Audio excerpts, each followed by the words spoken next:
श्री प्रताप चंद्र सारंगी। सियासत में फकीरी भी बड़े काम की चीज साबित हो चुकी है। एक तरफ जहां राजनीति की दुनिया में रईस सांसदों की कोई कमी नहीं है, वहीं कुछ गिने चुने सांसद ऐसे भी हैं जिन्होंने इस अवधारणा को बदल दिया है। ऐसी ही एक कहानी है ओडिशा के सांसद प्रताप चंद्र सारंगी की। 16वीं लोकसभा में 15 सांसद अरबपति और 442 सांसद करोड़पति थे। 17वीं लोकसभा में भी करोड़पति और अरबपति सांसदों की कोई कमी नहीं है, लेकिन इन्हीं के बीच बीजेपी के 2 सांसद ऐसे भी चुनकर लोकसभा पहुंचे जो सबसे गरीब हैं। इनमें से एक मोदी कैबिनेट में मंत्री भी बने हैं। इनका नाम प्रताप चंद्र सारंगी है। प्रधानमंत्री नरेंद्र मोदी के शपथ ग्रहण समारोह में जब प्रताप चंद्र सारंगी शपथ लेने के लिए आए तो सबकी नजरें उन पर टिक गई। मैं प्रताप चंद्र सारंगी ईश्वर की शपथ लेता हूं कि मैं विधि द्वारा स्थापित भारत के संविधान के प्रति सच्ची श्रद्धा और निष्ठा रखूंगा। मैं भारत की प्रभुता और अखंडता अक्षुण्ण रखूंगा। मैं संघ के राज्य मंत्री के रूप में अपने कर्तव्यों का श्रद्धापूर्वक और शुद्ध अंतःकरण से निर्वहन करूंगा तथा मैं भय या पक्षपात, अनुराग या द्वेष के बिना सभी प्रकार के लोगों के प्रति संविधान और विधि के अनुसार न्याय करूंगा। मैं प्रताप चंद्र सारंगी ईश्वर की शपथ लेता हूं कि जो विषय संघ के राज्य मंत्री के रूप में मेरे विचार के लिए लाया जाएगा अथवा मुझे ज्ञात होगा, उसे किसी व्यक्ति या व्यक्तियों को तब के सिवाय जबकि ऐसे राज्य मंत्री के रूप में अपने कर्तव्यों के सम्यक निर्वहन के लिए ऐसा करना अपेक्षित हो, मैं प्रत्यक्ष या अप्रत्यक्ष रूप में संसूचित या प्रकट नहीं करूंगा। सारंगी के मंत्री पद की शपथ लेने के बाद लोगों ने सोशल मीडिया पर पीएम मोदी की तारीफ शुरू कर दी थी। सांसद और फिर मंत्री बने सारंगी की जिंदगी सादगी की मिसाल है। आज जब चुनाव धनबल का जरिया बन गए हैं तो एक प्रत्याशी ने बिना पैसा खर्च किए एक अरबपति सांसद को लोकसभा चुनाव में हरा दिया। सारंगी ओडिशा के वही सांसद है जिन्होंने बिना एक भी पैसा खर्च किए करोड़पति उम्मीदवार के खिलाफ बालासोर से चुनाव जीता। चलिए प्रताप सारंगी के सादगी के बारे में जानते हैं। प्रताप सारंगी की उम्र 64 साल है। सारंगी ने कभी साधु बनने की कोशिश की थी। वह एकांत जीवन बिताना चाहते थे। सारंगी समाज सेवा में रुचि रखते हैं। सारंगी एकदम साधारण कपड़े पहनते हैं। सारंगी फूस के घर में रहते हैं। सारंगी साइकिल से आते जाते हैं। पेंशन की राशि गरीब बच्चों को दे देते हैं। ग्राम पंचायत के हैंडपंप पर स्नान करते हैं। सिर्फ पैसे से नहीं जीता जाता चुनाव। ओडिशा में अपनी झोपड़ी से निकलते हुए कमजोर से दिखने वाले और ईमानदार माने जाने वाले 64 साल की एक व्यक्ति की तस्वीरें मुख्यधारा की मीडिया और सोशल मीडिया पर चर्चा का केंद्र बन गई।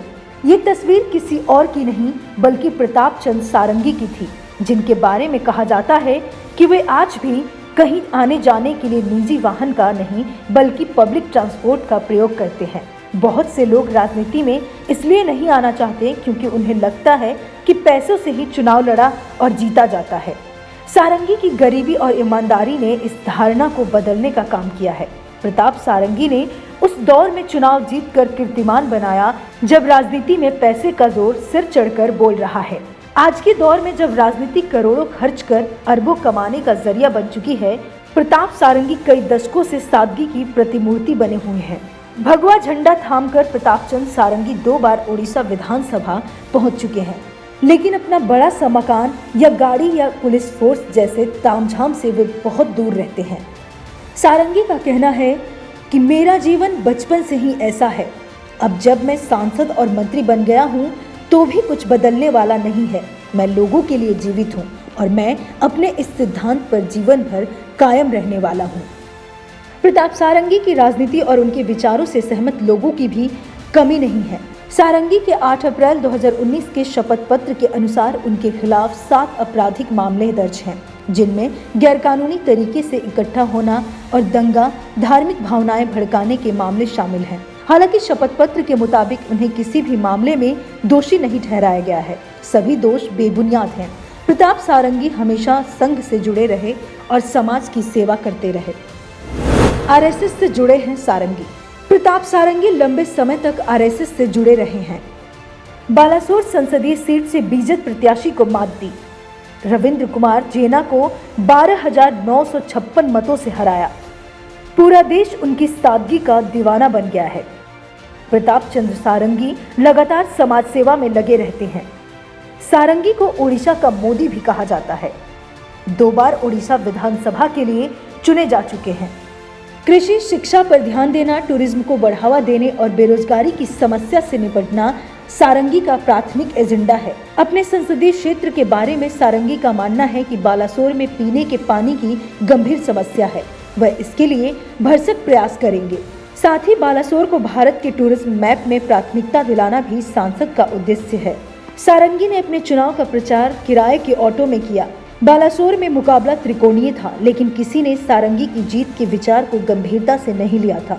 लेकिन 23 मई 2019 का दिन आया और सबने देखा कि अजय माने जाने वाले जेना 12,956 वोट से हार गए हैं और जीते हैं प्रताप चंद्र सारंगी।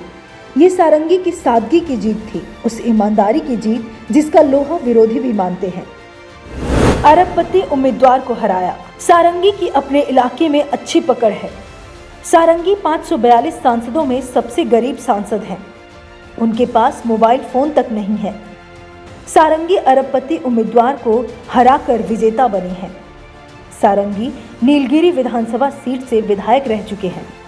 प्रताप सारंगी जब बोलते हैं तो विपक्षी भी उन्हें ध्यान से सुनते हैं। वे उड़िया और संस्कृत बोलते हैं, तेज दिमाग रखते हैं और प्रखर वक्ता हैं।